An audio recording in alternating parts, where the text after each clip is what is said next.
6個山東農民結伴外出務工，剛下火車，其中一人就突然失魂落魄地叫喊，說身後有人持刀追殺，可同伴們回頭望去，身後空無一人。沒人料到這句瘋話竟成了他的臨終讖語。當晚他慘死在出租屋內，現場的景象讓警方不寒而栗，木梁懸着皮帶，像是自縊的痕迹，致命傷却是狰狞刀傷，血泊裡扔着锯子，分尸行径，半途而廢。屋內遍布血指紋，卻無一枚指向兇手。門窗反鎖，同住的7人竟無一人察覺異樣，自縊、他殺，所有證據相互矛盾，而抽絲剝繭後，警方得出的結論令人毛骨悚然，兩者皆是。今天我們來講福建建瓯兇殺案。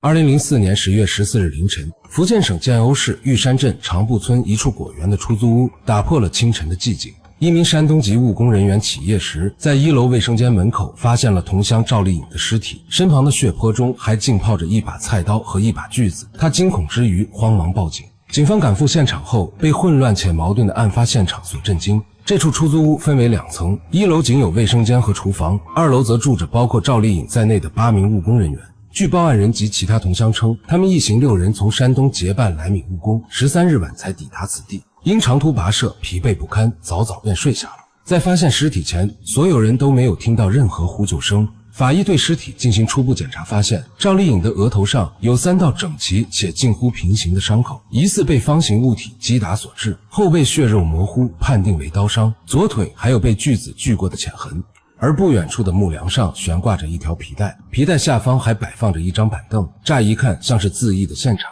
隨着勘查深入，更多細節浮出水面。警方在桌子底下找到一根沾有趙麗穎血跡的方形木棍，結合其額頭傷口特徵，推斷這些傷口大概率是他自己用木棍反覆敲擊造成的。懸掛皮帶的木梁上留有一枚帶血指紋，地面散落的血滴中部分還濺到了凳子底部。綜合这些線索，警方初步推演，趙麗穎先用木棍猛擊額頭，因疼痛且無法致死而放棄。隨後解開皮帶，搬來板凳準備上吊，又因窒息過程太過漫長，從凳子上跳下。接着他走進廚房，拿出菜刀砍向自己後頸，還拿起锯子試圖鋸斷自己的大腿，最終因體力不支倒下，失血過多死亡。但這一推論連警方都覺得離譜，一個能對自己下此狠手的人，怎會被生活逼到絕境？為了驗證猜想，警方詢問了趙麗穎的同鄉，同鄉們均表示她此前狀態正常，此次務工也是幾人商量好的。不過一位同鄉提到了一件怪事，為節省路費，他們6人坐了2天2夜的火車硬座。下車時，趙麗穎突然神色慌張地說，身後有2個人在追殺她。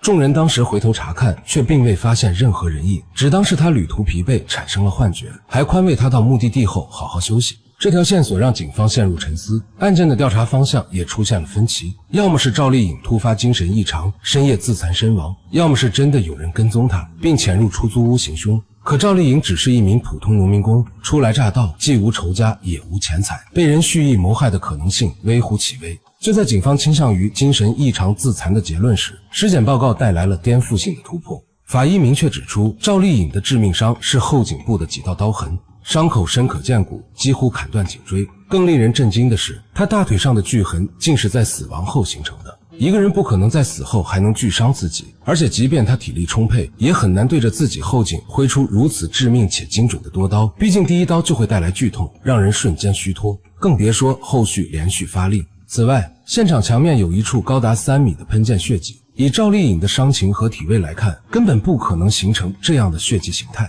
種種疑點讓警方推翻了自殘的結論，轉而認定這是一樁兇殺案。可新的難題接踵而至，出租屋的門窗完好無損，且全部從內部反鎖，兇手若從外部潛入，作案後如何做到不留痕跡的反鎖門窗？警方重新梳理線索，提出了一個匪夷所思的猜想：趙麗穎先是試圖自殘，之後遭遇他人殺害，真正的兇手就藏在同住出租屋的7個人之中。這一猜想起初被迅速排除，因為同住的7人裡，5人是趙麗穎的同鄉，彼此沾親帶故，無冤無仇。另外2人是果園技術人員，與趙麗穎當天才初次見面，連名字都叫不全，沒有作案動機。但外人無法從外部反鎖門窗這一關鍵證據，讓警方將目標鎖定在屋內7人身上。警方推測，兇手可能撞見了趙麗穎自殘的場面，雙方發生口角後，兇手一氣之下痛下殺手。為了驗證猜想，警方對7名同住者展開測謊審問。當問到技術人員黃祖磊時，他的情緒波動異常劇烈，引起了警方的高度警覺。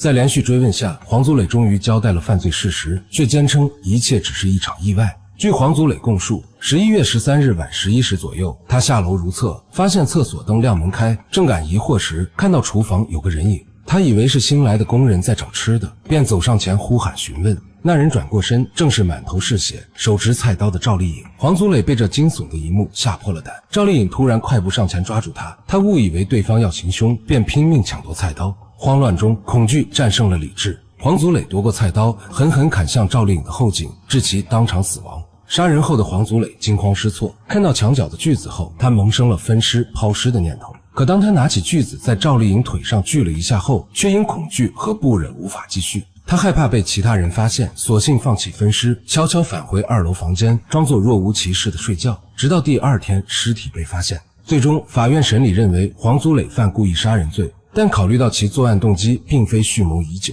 且案發後如實供述罪行，對案件偵破起到積極作用，依法判處其有期徒刑15年。案件至此塵埃落定，卻在民間引發諸多爭議，至今仍被視為中國懸疑程度最高的案件之一。網友們提出了諸多未解的疑問：趙麗穎家族無精神病史，此前也無重大挫折，為何坐了2天火車就突發異常，產生被人追殺的幻覺？黃祖磊聲稱自己誤以為趙麗穎要行兇，可他當時為何不呼救？兩人搏鬥時，2樓的6名同住者為何毫無察覺？現場遍布血跡和搏鬥痕跡，為何只留下趙麗穎的指紋？